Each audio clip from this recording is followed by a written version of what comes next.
what's cooking? Welcome back to our channel. For today, I'm going to teach you how to make one of the easiest vanilla sponge cake recipe. You don't need a hand mixer.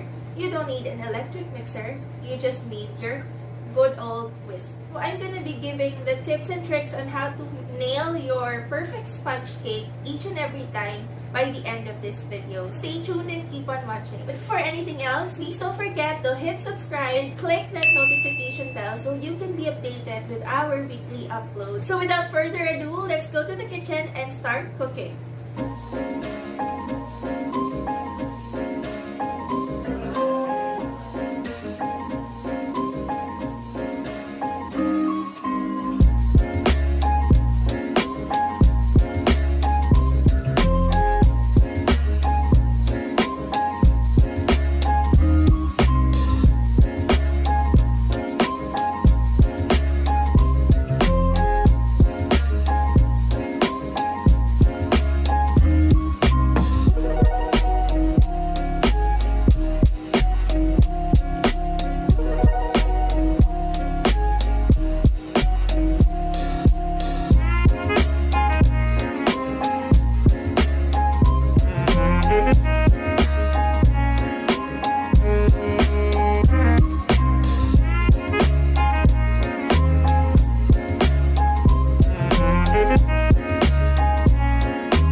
hope you enjoyed that short and concise demo of how to make this delicious cake. Now, as promised, I will be giving you right now the tips and tricks on how to do it properly. The first tip is have your ingredients ready at all times, especially for those you need to weigh out in the first place.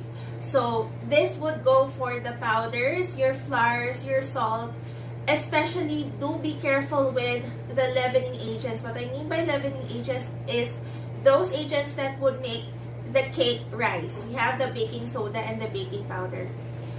Each one has its component that's very important, and you need to make sure that you're not gonna interchange the measurements of it, because I've done that once. The taste was so weird. You can be possibly able to buy a weighing scale.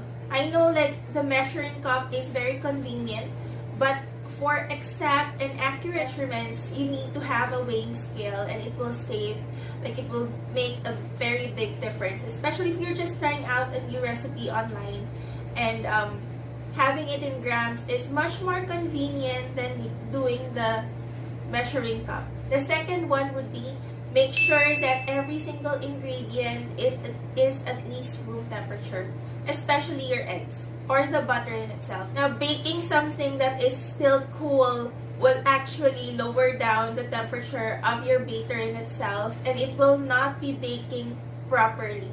So the third one is be patient with baking your cakes. I know everyone is excited to check if it's cooked or not, but each recipe has a certain time for you to bake it. Make sure that you cover that baking time before you open up the oven door. I've tried it before, and the cake actually deflated on me. Like, it was a disaster. So, just to be sure that your cakes will be cooked, if not, at least it's already stable enough by the time you open it up. You just follow the exact temperature and the exact time of baking. The fourth tip is always to make sure that your powders are sifted, because especially with sponge cake, you need to not overmix it so that it would incorporate fast on your batter. You have to have your powders in its finest form with no lumps. Which leads me to the next tip, number 5. Do not overmix your batter. So overmixing actually would make your cakes more gummy, or if you notice like it did not rise properly, or it's just way too weighed out and fudgy. Make sure that you just mix it right. How would you know if it's mixed right? You won't see any of the flour powders on your batter. So that's enough already. Tip number 6. So I know that everybody is used to checking your cakes if it's done with a skewer or a toothpick for that matter. But for sponge cakes, since it's very delicate and gentle, so what you need to do is you don't need to like poke it. You just need to press the top of it. Pressing the top, and if it lightly bounces back, then it's basically cooked. You would know also by testing with your hand. So how would you know? This, if you clench your fist like this, so this part right here is how your cakes would feel like once you lightly tap on it on the center of your cake. Tip number 7, make sure that you aerate your eggs properly. This is the only way that you will have the fluffy and soft textured sponge cake. And the last tip, tell them to enjoy baking. Sounds cliche, right? But you know, when you bake, if you feel like you're not in the mood for it, it actually shows on your cake. If you think like you're gonna make a mistake on it, then the chances are you're gonna attract that mistake. So just enjoy the kitchen, enjoy your oven, enjoy making a mess of the powders, the sugar, and the eggs, and of course, practice makes perfect. So I hope you guys got value from this video. If you enjoyed it as much as I made this video for everyone, please don't forget to click like, or if you don't like it, then dislike, whichever is the case. And don't forget to subscribe to our channel for more such wonderful recipes. I'll see you guys in our next video. Bye!